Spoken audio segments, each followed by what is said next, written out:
E aí, vamos bater mais um papo? A gente já fez essa conversa esses dias, né, Marcelo? Foi bem legal. E agora a gente coloca isso dentro de outra plataforma, né? O Rally da Safra Talks, que veio aqui justamente para a gente tentar programar, falar mais um pouco, né? Dar mais voz aqui a esse conteúdo que a gente vem criando dia a dia. E mais uma oportunidade, mais uma tecnologia. Você que é o cara da tecnologia, então está acostumado, né, Marcelo? Que isso, que isso. Falar com vocês é sempre um prazer, né? Eu sempre ganho muito nas conversas contigo, tá sempre muito atualizado e vamos bater um papo aí, mostrar para o pessoal como é que a tecnologia vem transformando, né? Abrindo novos horizontes aí no agro, que já é tão tecnológico, apesar de muitas vezes isso ficar escondido, né, André? E Exatamente. agora está vindo uma pegada aí que é o digital, né? Que eu acho que vai ser uma nova revolução no agronegócio. Nós tivemos momentos marcantes aí ao longo da história do agronegócio e eu acho que a chegada do digital não vai ser diferente. Eu não tenho dúvida, Marcelo. Sabe que ano passado a gente fez uma enquete aí com produtores, perguntando aí para que a gente chegasse ao sucesso, né? Alguns fatores de sucesso do agro para os próximos 10 anos. E tinha algumas questões lá que estavam muito relacionadas ainda a manejo, principalmente a questão de manejo de solo, mas uma delas que despontava é a questão de novas tecnologias. Daí, tecnologias muito relacionadas à forma de você fazer a gestão da propriedade. Seja gestões relacionadas ao financeiro, ao RH, ao planejamento, a parte operacional, né, o controle de custos, porque de fato é muita informação, são muitos dados que a gente gera dentro de uma fazenda. E você trabalhar bem isso daí talvez seja o segredo do sucesso, né? A gente tem que diminuir aquela variabilidade, por exemplo, que a gente tem dentro de uma lavoura, de um pedaço, está colhendo aí 30, 40 sacos por hectare de soja, daqui a pouco a gente bate lá e vê que está colhendo 100 sacos. Então, essa variabilidade a gente tem que diminuir dentro da lavoura, entre os talhões, e só vamos fazer isso com tecnologia, não tenho dúvida. E, Marcelo, quando a gente olha até para esse ano, uma das coisas talvez positivas da pandemia, né, se a gente pode dizer que tem alguma coisa positiva, mas é que, de fato, talvez a gente tenha encurtado um período ou subido alguns degraus em relação à adesão à tecnologia. Porque, primeiro, nas conversas que a gente teve com os produtores, por meio de plataformas como essa aqui, o produtor aderiu muito a essas plataformas. E, ao longo das conversas, eu acho que ficou muito claro para a gente que a adoção de tecnologia ela também já está muito arraigada com o produtor, não somente agora, quando a gente fala em insumos, em máquinas, mas também a utilização de tecnologias digitais, a utilização de plataformas digitais. Eu acho que a pandemia deu uma acelerada, Marcelo. Vocês têm essa impressão aí também? Temos sim, viu, André? De uma forma geral, né, o digital está chegando um pouco mais tarde no agro do que chegou em outros negócios no mundo, né? Isso Se é a gente verdade. olhar aí em outras atividades, a gente pode usar o exemplo aí do táxi do Uber, da hotelaria, o Airbnb. Então, o digital já transformou vários negócios em torno do mundo. E no agro, ele chegou um pouco mais tarde. Eu costumo dizer que isso tem um lado bom e um lado ruim, né? O lado ruim é que quanto mais tarde chega, a gente perde algumas oportunidades, né? Que a gente já poderia estar colhendo frutos aí, como você disse, na melhoria da gestão, na tomada de decisão baseada em dados que são gerados, né? No uso realmente de tudo isso. Mas eu acho que o lado positivo de tudo isso é que a gente tem a possibilidade de aprender de como isso aconteceu nas outras atividades, e eu percebo que o agricultor está olhando dessa forma, sabe? Ele já aprendeu que a solução não vai chegar totalmente pronta, que ele precisa ser parceiro e trazer para dentro da propriedade dele e aprender como colher os melhores frutos das soluções que estão disponíveis. E uma prova viva disso é o Plantap, viu, André? Tá bastante acelerado. Eu acho que na última vez que nós conversamos, eu te relatei que nós estávamos aí com mais ou menos 11 milhões de hectares cadastrados aí, né, em todo o Brasil. Nesse momento, pouco depois, nós já estamos chegando a 12 milhões de hectares. Então, acho que isso é uma prova viva que o agricultor está muito aberto para novas tecnologias, está procurando soluções que ajudem ele nesse sentido. E eu acho que tem uma pegada aí da nova geração entrando no agro que tem acelerado isso, né? Uma Não geração tenho que já dúvida. nasceu digital, tem uma facilidade muito grande de uso dessas novas tecnologias, e eu acho que tudo isso vai potencializar muito, né? usar a experiência, usar todo ano de história da velha guarda e trazer essa expertise da moçada mais jovem aí, eu acho que isso pode dar uma turbinada no agronegócio. E a gente está muito animado em participar disso, viu, André? Eu acho que é um pouco do reflexo também. O cara acabou de colher, né, Marcelo? Agora começa, senta no escritório lá e vamos analisar os dados e começa a preencher lá. E por isso que está aumentando também a adesão. Legal, bom saber disso daí e concordo com você. Essa nova geração aí, cara, tá anos-luz à nossa frente e tem a necessidade de ter as informações, os dados. E a plataforma de vocês eu já tive a oportunidade de conhecer. De fato, ela traz essa oportunidade para que você consiga visualizar de uma forma mais clara, mais fácil as informações da fazenda e trazer dados novos. E daí é legal porque a gente começa a falar de cultivares, falar de semente, que é um dado muito importante, uma questão muito importante dentro do sistema produtivo. Porque quando a gente fala em tecnologia, né, uma coisa é a questão digital, que a gente está entrando agora no agro e estamos atrasados, de fato, como você falou. Mas o uso de tecnologia é uma coisa muito presente dentro das fazendas, né? O produtor não está economizando. Eu acho que a gente teve um período da evolução da agricultura brasileira, a agricultura comercial, né? Falando de soja, milho, no qual o objetivo maior do produtor era crescer horizontalmente. Ou seja, vamos abrir mais área, vamos arrendar novas terras aí, porque o objetivo é plantar mais. Mas de uns anos para cá, que a terra ficou cara também, e você não tem mais tanta disponibilidade de área para crescer, você tem que mudar para outras regiões, inclusive, o produtor passou a focar muito mais num crescimento vertical.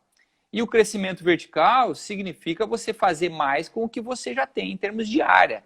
E daí você passa a fazer investimento principalmente em solo, que foi um investimento gigantesco que aconteceu ao longo dos últimos anos, trabalhando de perfil de solo, a parte de nutrição, toda a questão de manejo da fazenda ao longo dos últimos anos mudou muito. Eu acho que a própria questão da segunda safra, né, ela trouxe uma dinâmica totalmente diferente para as fazendas, porque antes só com uma safra de verão, o cara ia lá, plantava o verão e esquecia o restante do ano. Agora não, você tem atividade ao longo do ano inteiro.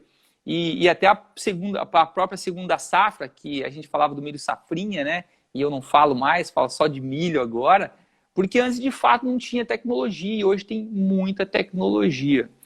E um dos pontos aí fundamentais que a gente vem trabalhando em termos de tecnologia no agro é a parte de genética. A gente evoluiu de genética de uma forma também sensacional.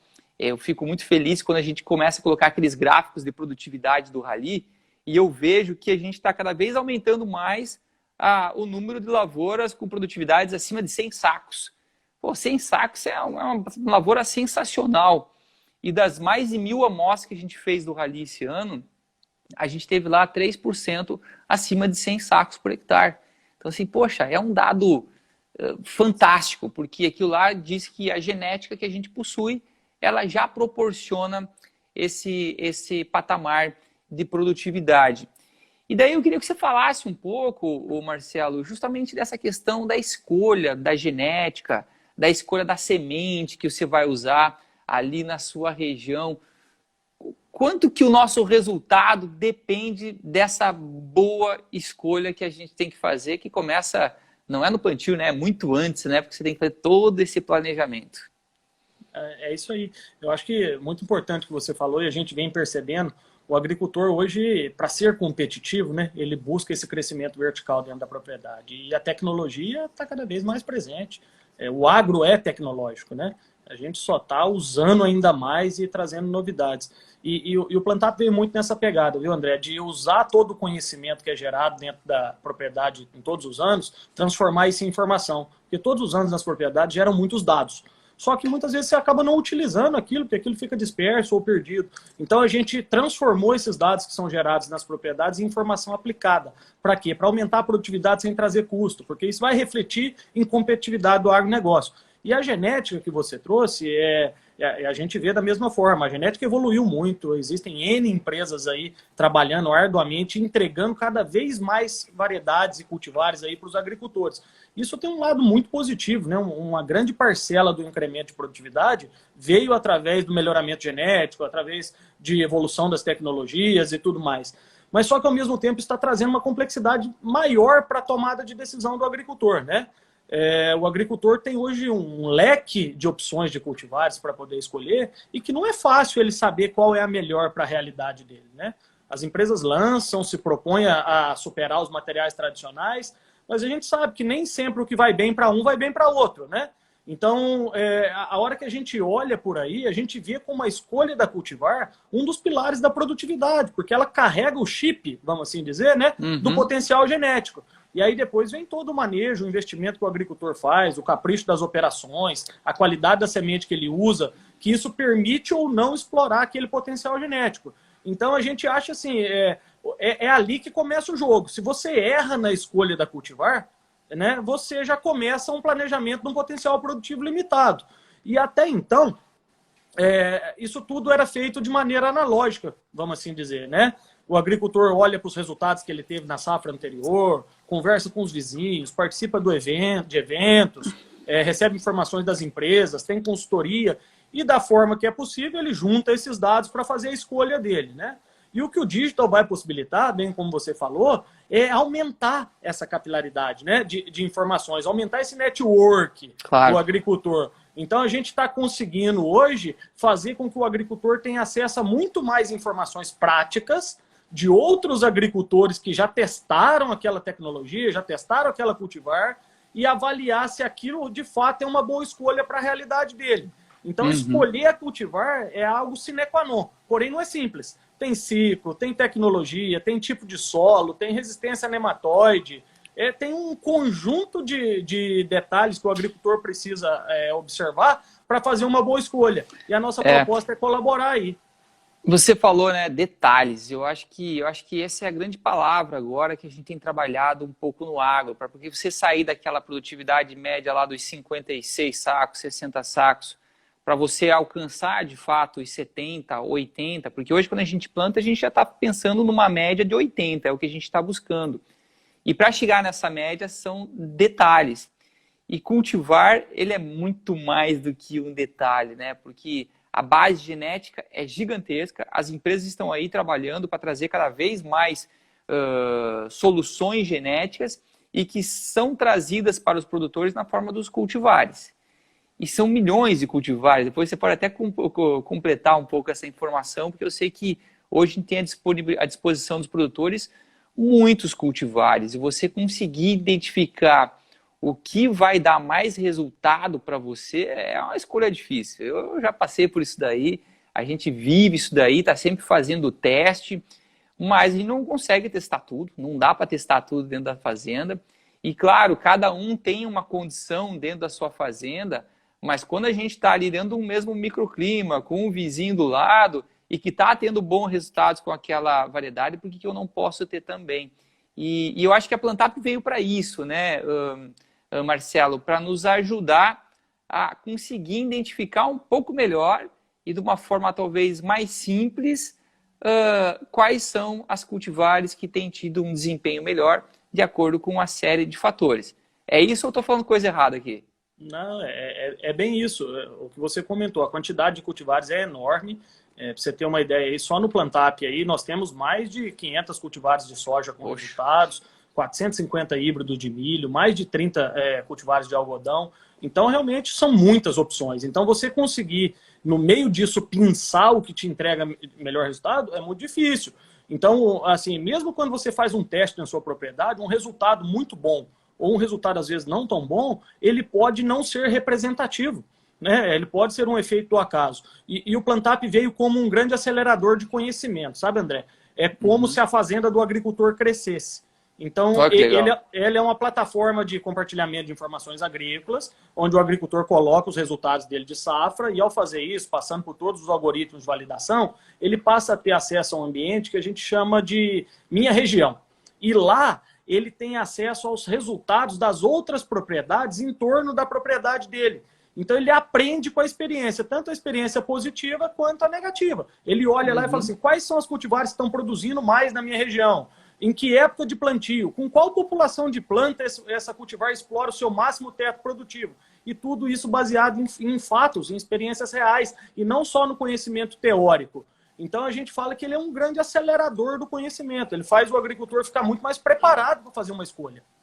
Então, lá dentro da plataforma, eu vou conseguir ver os dados de data de plantio, né? Conseguir ver o quê? Comprimento do ciclo também de cada uma dessas culturas. Vou conseguir ver a questão de solo, que ela estava implantada, presença de nematóides, eu vi que você comentou também. Tem uma série de informações que estão relacionadas à produtividade final também, né? Não é só variedade e produtividade, mas uma série de outras informações que tem muito a ver a posicionamento, mas também da condição da lavoura, é isso mesmo? É isso aí, ó. Para fazer um resumo, o Plantap ele está disponível hoje para todos os agricultores do Brasil, tá? É uma plataforma na internet totalmente gratuita, ninguém paga nada para entrar, basta se cadastrar. Essa era outra pergunta que ia fazer, quanto que custava.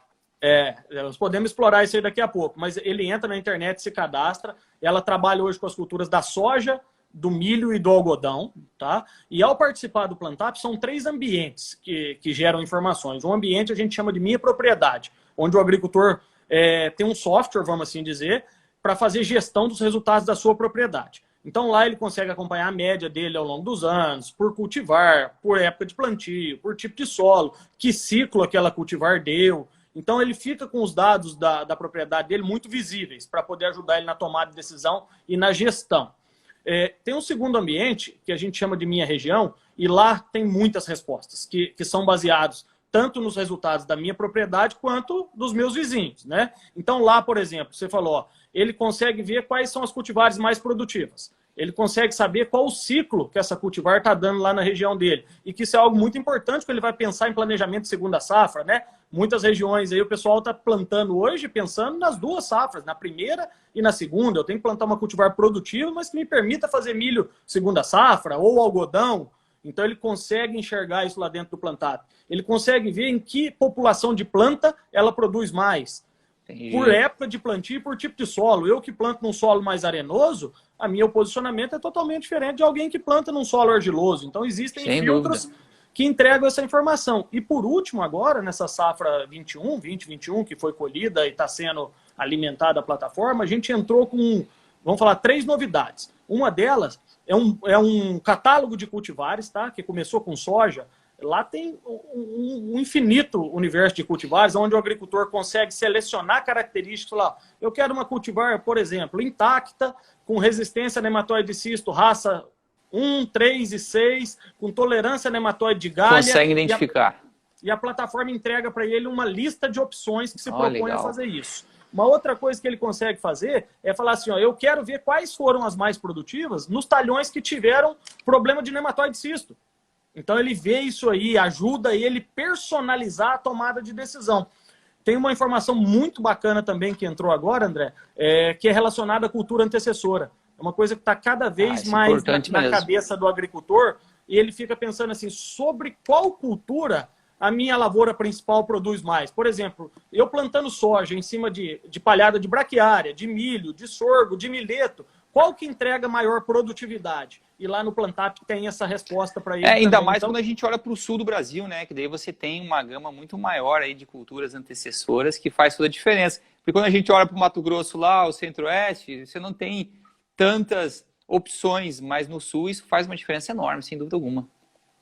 Com certeza. Mas mesmo aqui no Cerrado, principalmente aquele agricultor que tem algum tipo de nematóide nas áreas e que é algo muito presente, a escolha da cultura antecessora tem a parte que é o sistema, o que é mais produtivo, né? O que me dá mais lucro direto, mas isso interfere diretamente na produtividade da segunda safra. E ali ele consegue ver isso com várias repetições, em várias situações. Então, lá no sul, a coisa amplia ainda mais o leque, né? Mas eu acho que assim... pegar todos esses dados que são gerados ao longo dos anos dentro das propriedades e dar visibilidade nisso, né André? É isso que o Plantap veio fazer. E uma coisa que eu queria salientar aqui, a gente está falando de compartilhamento, né? Do cara aprender com a informação da propriedade vizinha.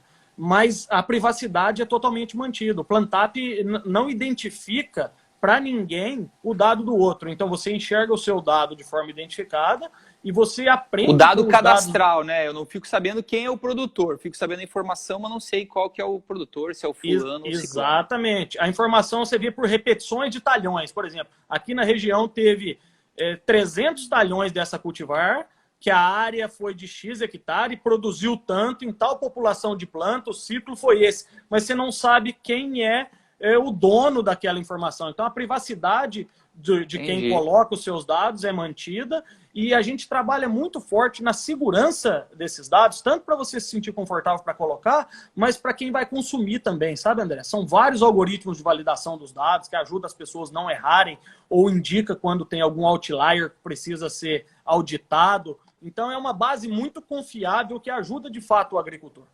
Não, legal. Ô Marcelo, pela experiência de vocês, eu sei que não existe uma regra para isso, né? Mas quando o produtor está planejando aí a próxima safra, o que é de costume? Quantas cultivares, qual é o número de cultivares médio que o produtor acaba escolhendo para colocar dentro da sua área? Porque ele vai começar lá, caso de ciclo mais precoce, né? E depois vai avançando para as demais. Não tem regra, isso eu sei. Mas qual que é o padrão do que vocês têm visto aí na plataforma? 4, 5, 10 cultivares? Como é que é? O que a gente percebe é justo o que você falou, né? Não tem regra, cada situação pede uma receita, mas de uma forma geral, aí o agricultor costuma usar na média aí de 4 a 5 cultivares na sua propriedade, até para escalonar a colheita, para pôr cultivares com resistência a algumas pragas e doenças. Então ele trabalha aí de 4 a 5 cultivares. Mas fazem muitos testes, né? A gente chega a ver aí propriedades utilizando 30 cultivares, 40, só que às vezes ou propriedades maiores ou até em níveis de teste mesmo, né? Mas se a gente olhar, André, quando eu pego, por exemplo, uma macro-região, tava dando uma olhada na região de Campo Novo dos Parecis ali, aqui no Mato Grosso, que já tem bastante dado da safra 21 cadastrada, sabe? Usa-se numa mesma safra na região mais de 80 cultivares distintos, cara. É uma loucura. Então, a hora que olha para todo mundo que está ali, mais de 80 cultivares distintas são plantadas. E aí a gente, a hora que olha para essa informação, percebe que tem muita cultivar sendo plantada lá que não faz nenhum sentido. Mas é porque alguém convenceu aquele agricultor de estar plantando aquilo com uma proposta de valor. E o agricultor, de fato, tem que testar. Nós não somos contra isso, entendeu? Mas a hora que você vai olhar para a informação prática lá, se ele escolhesse ali a meia dúzia, 5 cultivar, as primeiras, as principais, só aí tem um ganho de produtividade tremendo. Aí depois de você escolher a cultivar, se você olha o manejo, vamos falar assim, a melhor época de plantio, com a melhor população de planta, tem um outro ganho de produtividade. Então isso é explorar o fator genético, né? A genética tem um potencial, quando você põe ela na hora certa, com a população correta e com uma semente de alta qualidade, você faz um excelente início. Claro. Muitas vezes o produtor está acostumado já, né? Ah, não, isso funcionou os outros anos e está acostumado já com aquele padrão de produtividade. Mas como a gente falou antes, né? Eu acho que os patamares de produtividade eles têm se mostrado cada vez mais altos.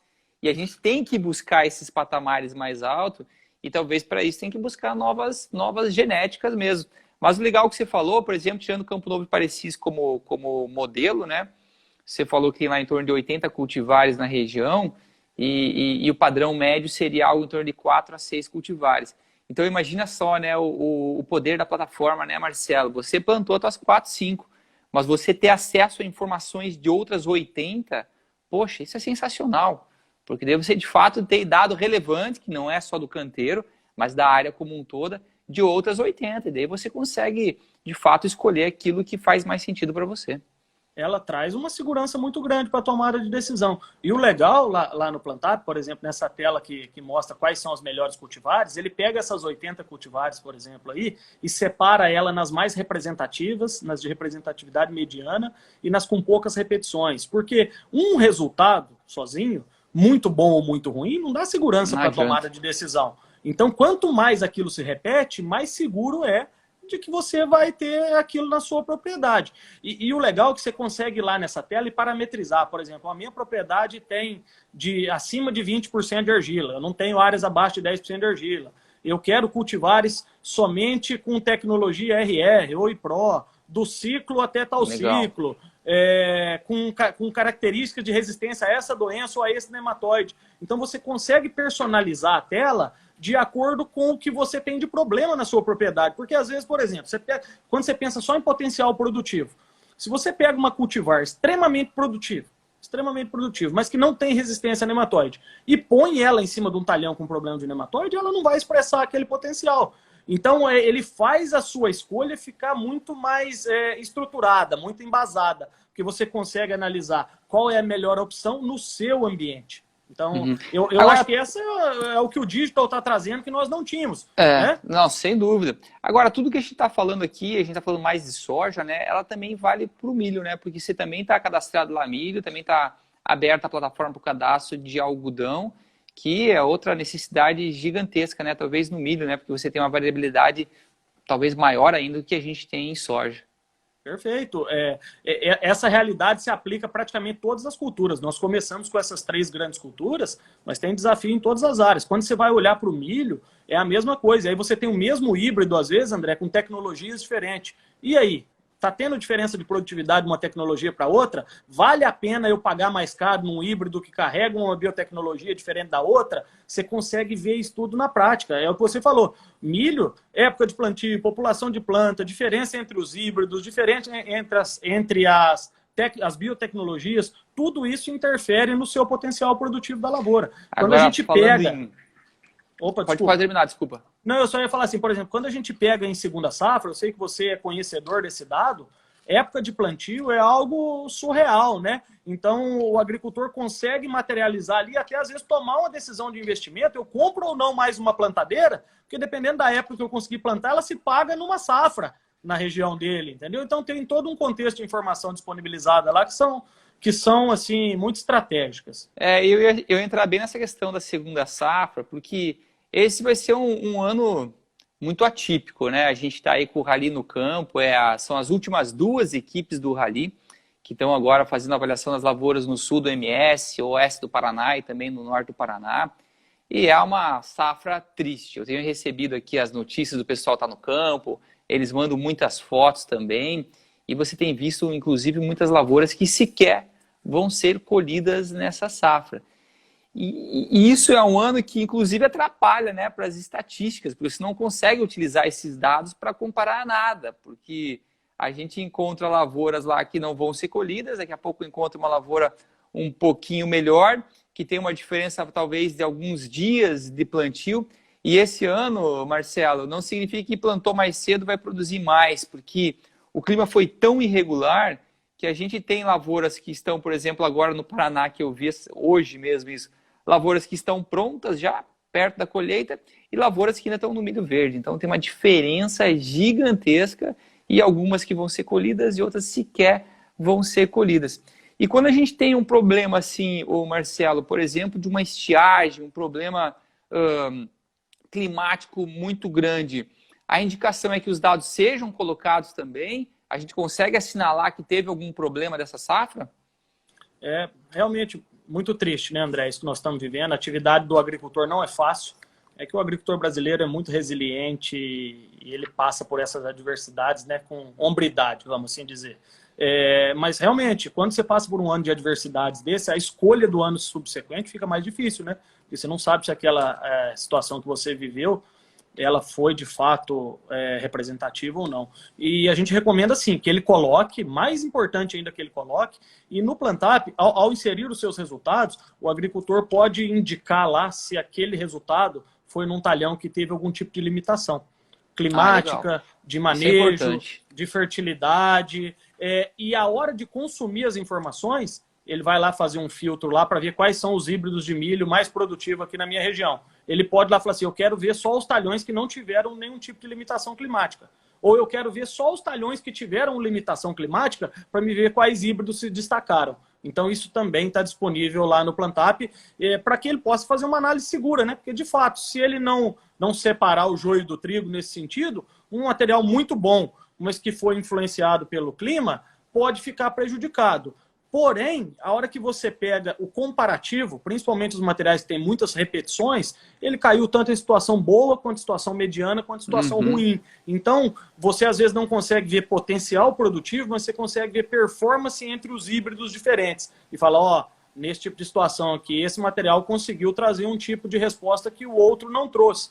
Então, eu acho que aí muda o tipo de análise que se faz, né, em anos de adversidade. Outra análise também, Marcelo, que a gente pode fazer dessa safra, fazendo um paralelo aí com o que a gente tem visto no Rally, que é impressionante que esse ano a gente teve o surgimento, não o surgimento, né, mas uma praga que despontou muito, que foi a cigarrinha do milho. E é impressionante porque ela era uma praga muito restrita a regiões que fazia milho verão e milho segunda safra, e esse ano disseminou pelo Brasil inteiro, inclusive no sul do país, que a gente não tinha isso daí, passamos a ter, e a gente viu muito tombamento, muito enfesamento, formação de fumagina também, e isso tem tirado, sim, produtividade dessas lavouras. E é uma praga de difícil controle, porque uma vez que ela entrou na lavoura, ela já está transmitindo uma virose, já está causando prejuízo. Tem ou não tem, né?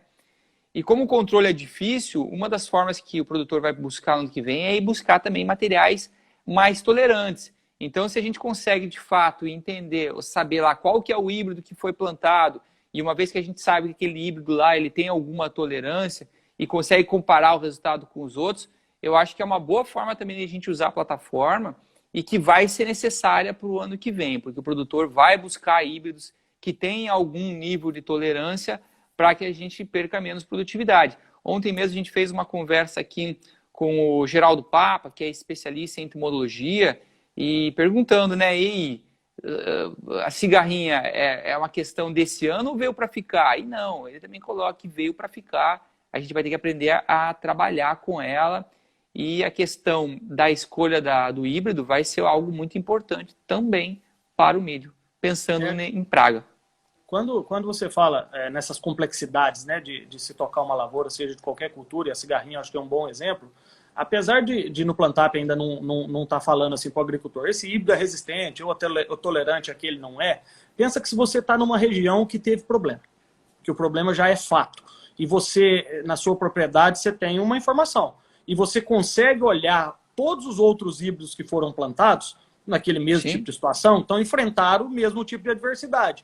E você consegue ver os que estão se destacando, trazendo mais estabilidade produtiva, mais potencial, é um complemento danado aí para você tomar informação, principalmente de um problema novo, que ainda a informação de quais são os melhores produtos não é de conhecimento geral, né? Exatamente. Então é uma forma indireta de você complementar essa tomada de decisão.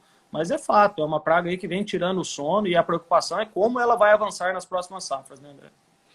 Muito bem. Marcelo, eu acho que cumprimos nosso objetivo. A ideia é falar sobre tecnologia, sobre a plataforma, o que ela traz de benefício aos produtores. Eu já acessei, já usei, estou lá sempre mexendo, conseguindo validar os dados. Então, convido todo mundo que agora saia aqui do nosso bate-papo e entre lá no plantap.com.br, é isso, né? E acesse a plataforma, veja como funciona e coloque os seus dados. Marcelo, obrigado por participar de mais esse bate-papo, de estar presente no Rally da Safra, nos apoiando e ajudando a criar conteúdo, né? Conteúdo de qualidade que ajuda o produtor a enfrentar esses momentos difíceis como a gente está enfrentando agora. Obrigado você pela oportunidade, eu faço das vossas palavras as minhas, convido aí todo agricultor brasileiro que está nos ouvindo aí de todas as regiões, conheça essa tecnologia, entre lá no site, www.meuplantap.com.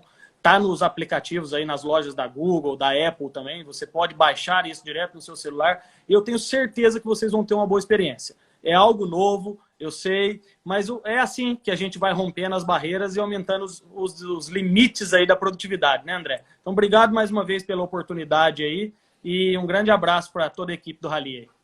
Ó, a Mariane já colocou ali já, meuplantap.com. Bom, vamos acessar lá. Ajudando a gente aí, ó. Valeu, Mari. Pessoal, obrigado. E, ó, reforçar o aviso do nosso evento no dia 24/6 de junho, no qual a gente vai fazer o fechamento da etapa milho, né? A gente tem essas últimas 2 equipes que vão rodar até domingo. Então, é o tempo de a gente trabalhar os dados e já na outra semana a gente vai fazer a divulgação. Então, não percam esse evento, que a gente vai trazer os resultados finais. Pode acessar e se inscrever no evento por meio do link aí na bio do Rally da Safra, que vai ser uma outra oportunidade de a gente trazer muito conteúdo para vocês. Valeu, pessoal, um grande abraço e até a próxima.